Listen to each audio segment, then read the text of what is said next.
I, 45 male, have been married to Genevieve, 44, for 20 years.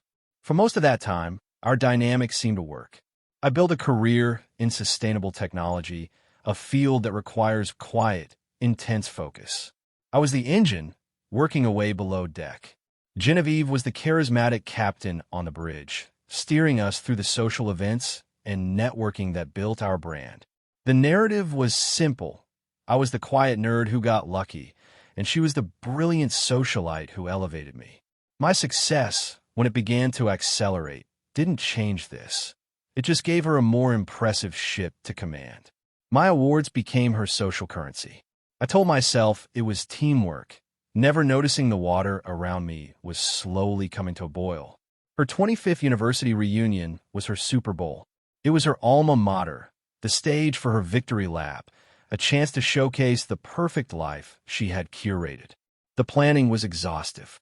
A week before the event, an email arrived from her, formatted like a corporate directive. Subject: Reunion, Final Prep. Alistair, just a few final points for Saturday. Suit: the navy brioni, not the charcoal canali. Make sure it's pressed. Haircut: book an appointment for Friday. Talking points: stick to the biofuel project. Don't get bogged down in the technical details. It bores people. Arrival: 6:30 p.m. sharp. And Alistair, this is important. Don't embarrass me at the reunion. When my old friends talk to you, be charming. Laugh at their jokes. Act grateful I chose you. I read that last line 3 times. Act grateful I chose you. It was a command, not a sentiment. It was the distillation of 2 decades into 5 brutal, clarifying words. I wasn't her partner. I was her greatest acquisition. My role was to perform the part of the grateful husband, a living testament to her excellent taste. The water was finally scalding. A strange, cold calm settled over me. The emotional fog I'd been living in burned away. I saw the chessboard with perfect clarity. I typed my reply, noted. I hit send. Then I turned to my personal email. A message had come in over the weekend from Dr. Lena Rask, a respected colleague. The keynote speaker for her major international tech symposium, this coming Saturday, had pulled out. She was asking if I would be willing to step in. It was a massive honor. Before Genevieve's email, I would have politely declined, citing an important personal commitment. Now it was a lifeline. I emailed Lena and accepted the invitation. Next, I went to the Alumni reunion website. Our tickets were listed under Mr. and Mrs. Alistair Finch. I clicked Modify RSVP. I changed the entry to Genevieve Finch and guest. Then, I went to my own graduate school alumni profile and RSVP'd with a single word: regrets. I didn't say anything to her. I let her continue her preparations, assuming her prize pony was being groomed for the show. I spent the week in my office, using a deadline as an excuse while I poured all my energy into crafting my keynote. I wrote about the complex, boring technical details, the very essence of the work that had funded the life she claimed to have built. On Thursday, I saw a post from my old graduate apartment on a professional networking site. Congratulations to distinguished alumnus Alistair Finch, Doctor of Science 02, on being named the new keynote speaker for this weekend's Global Tech Forward Symposium. We are so proud. They tagged my profile. The bomb was planted. In our living room is a wall of antique maps I started collecting as a broke graduate student. My first, 17th century map of the North Atlantic cost me 2 months of savings. It represents a time when the world was full of unknowns. Genevieve loves the map wall. She calls it our collection and knows its appraisal value to the dollar, but she doesn't know the story of that first map. Before I left the symposium, I looked at it. I was about to sail into uncharted waters. Update 1. The symposium was a 2-hour flight away. I arrived Friday and spent the evening polishing my presentation. My phone was blessedly quiet. Genevieve was in her element, consumed by her final preparations, and I was in mine. My keynote was at 7 p.m. on Saturday. As I walked on stage, I pictured Genevieve arriving at her reunion, ready for her grand entrance. The thought brought a pang of something, the phantom limb pain of a 20-year habit. I pushed it aside and began to speak. For 45 minutes, I held the attention of 2,000 of the brightest minds in my field. I didn't need to be charming. I just needed to be right. The applause at the end was thunderous and genuine. It was for me, the scientist. The reception afterwards was a whirlwind. It was nearly 10 p.m. when I got back to the quiet of my hotel room. I had kept my phone on silent the whole evening. I pulled it out. A mushroom cloud of notifications. 32 missed calls, Genevieve. 18 missed calls, her sister. And the texts. A chronological record of an implosion. 6:45 p.m., Genevieve, running a few minutes late. Save me a glass of champagne. 7:10 p.m., Genevieve. Where are you? I'm here. People are asking. 7:30 p.m., Genevieve. Alistair, this isn't funny. I'm at our table. It says Genevieve Finch and guest. Why? 7:45 p.m., Genevieve. Someone just showed me a post. From your old department. It says you're speaking somewhere else. Tonight. Tell me this is a joke. 8:15 p.m., Genevieve. My entire table is asking where my husband is. They all saw the post. You are humiliating me. Call me now. 9 p.m., Genevieve. I see your game. You did this on purpose. You are the most selfish, cruel man I have ever known. I sat on the edge of the hotel bed. It was all about her humiliation, her image. Not a single text asked if I was okay. In her worldview, there was no acceptable why. I was a supporting actor who had walked off her stage. I took a deep breath and called her. She answered on the first ring. Where are you? She shrieked. I'm in my hotel room, I said calmly. You deliberately, publicly humiliated me in front of every single person who matters. You made me a laughingstock. No, Genevieve, I said, my voice level. You did. You built a narrative that wasn't true. You were embarrassed because the prop you brought to the show wasn't actually there to be displayed. Prop? I'm your wife. You were supposed to be there for me.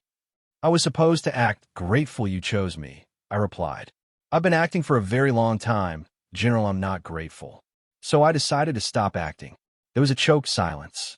This is about that stupid email, she finally managed, her voice laced with disbelief. It wasn't the email, I said. It was the clarity the email provided. It was the instruction manual for my performance. I'm done performing. You have to fix this, she commanded, shifting gears. We can say there was a family emergency. You need to put out a statement. Apologize. No, I will not lie to salvage your pride. I just gave the most important speech of my career. I'm not going to tarnish it with a lie. I will not be made a fool of, Alistair. What will your board of directors think when I tell them about the kind of man you are? It was such a hollow threat. I think they'll be more impressed by the keynote speech. I said, I'm flying home tomorrow afternoon. We can talk then. Oh, we will talk, she hissed and hung up. I sat there in the silence, the triumphant high from the speech gone, replaced by the crushing weight of what I had done. I had detonated a 20-year marriage. I felt a profound sense of loss for the man I used to be, the one who would have just put on the suit. But I knew, with a certainty that settled deep in my bones, that I could never go back to being him. Update 2. Flying home felt like descending into a storm. I spent the flight drafting a plan, preparing for the confrontation like a hostile board meeting. As the taxi pulled into our driveway, I saw her mother's car parked behind hers. An ambush. Of course. I stepped inside. They were in the formal living room, the one with the map wall. Genevieve was on the sofa, her face pale. Her mother, Eleanor, stood near the fireplace like a sentry. Alistair, Eleanor began, I have never witnessed such a calculated act of public cruelty. Genevieve is devastated. I set my briefcase down and looked directly at my wife. Eleanor, this is a conversation for Genevieve and me to have alone. I'm not leaving, Eleanor snapped. What I did, I met her gaze. Or what I didn't do, I didn't perform my assigned role. That's the crime, isn't it? A failure to follow the script. I turned back to Genevieve. Your mother can stay, but we're going to talk about this now. Everyone was whispering, Genevieve said, her voice a low monotone. They felt sorry for me. Do you have any idea how that feels? Yes, I think I do, I said quietly. The quiet husband being paraded around. The difference is my humiliation was private. Yours was public, so it's a crisis. I have worked my entire life to build our reputation, she shot back. And you destroyed it in one night. Let me ask you, I said, my voice hardening. When you found out I wasn't there, did you ever once wonder if I was okay? Or did you go straight to how it made you look? Her silence was the answer. I was worried, she insisted. I was so worried you were having some kind of breakdown that I called your office. I spoke to your assistant, Catherine. I told her you sounded unstable and that she should cancel your travel plans immediately. I was trying to protect you. My blood ran cold. Catherine had sent me a cryptic text, and now I understood. Genevieve had tried to sabotage my keynote, to enforce her control. You did what? I asked, my voice dangerously low. I was trying to stop you from making a huge mistake. The only mistake, I said slowly, was me thinking you ever saw me as a partner. You see me as an asset to be managed. In her frustration, she gestured wildly at the room. An asset? I gave you all of this. This life. You care more about your dusty old papers than you do about me. Her hand swept towards the map wall. That was it. The contemptuous dismissal of the one thing that was truly mine. I walked over to the wall and carefully lifted my first map, the 17th century North Atlantic chart, off its hook. This dusty old paper is the first thing of real value I ever bought, I said, my voice thick with emotion. I ate ramen for 2 months to afford it. It's not about the money, General, it's about the fact that after 20 years, you still don't know that story. I turned and walked to the guest room at the end of the hall, placing the map on the bed. I came back to the doorway. They were both staring, stunned. Here's what's going to happen, I said, the plan now solidified. First, I'm moving into the guest room. Second, tomorrow I'm meeting with a financial advisor to begin separating our finances. The era of seamless access is over. Third, I looked straight at Genevieve. We have 2 paths. Path 1 is marriage counseling. Path 2 is lawyers. There is no third option where we go back to pretending. You have 1 week to decide. You can't be serious, she whispered. I've never been more serious. I closed the door to the guest room. A week later, after 7 days of stony silence, I received a calendar invitation from the city's most aggressive divorce attorney. Subject, initial consultation, Genevieve Finch. She had chosen her path. Final update. It has been 8 months. The divorce was finalized last week. The silence in my new apartment is worth every legal fee. Genevieve's strategy was to paint me as a mentally unstable, emotionally abusive husband, with the reunion as her Exhibit A. She demanded the house, a majority of the assets, and punitive, lifelong alimony to compensate for the public damage to her reputation. It was compelling fiction, but I had the author's notes. My lawyer, Anya, countered their narrative with evidence. The centerpiece was Genevieve's email. When Anya read the line, "Act grateful I chose you," in mediation, the room's tone shifted. My actions were recontextualized as a response to a dehumanizing command.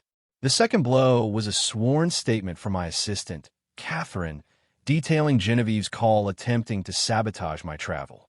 It revealed a pattern of control that shattered their victim narrative. The settlement was fair, which to Genevieve felt like a catastrophic loss. The house was sold, the proceeds split 50-50ths. Her alimony is rehabilitative, lasting 2 years, designed to help her transition, not to perpetuate a lifestyle she couldn't afford. Her reputational damage claim was dismissed.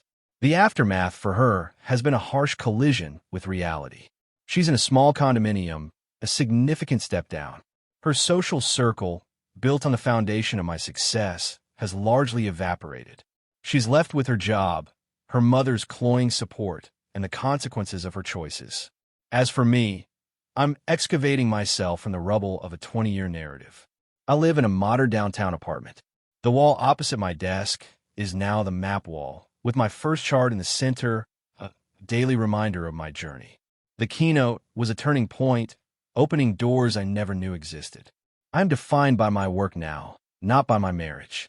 The revenge was never about punishment. It was about reclaiming myself in the quiet, simple act of saying no. No, I will not perform. No, I will not be your accessory. The most satisfying consequence was not her financial step-down, but the forced introduction to the one person she'd spent her life avoiding. Herself, without me as a shield. She built her identity on being Mrs. Alastair Finch. When a man walked away, all that was left was the empty exhibition hall. It's a quiet life now. There are no galas or dinner parties. There is just my work, my maps, and the profound, peaceful silence of a life that is finally, authentically my own.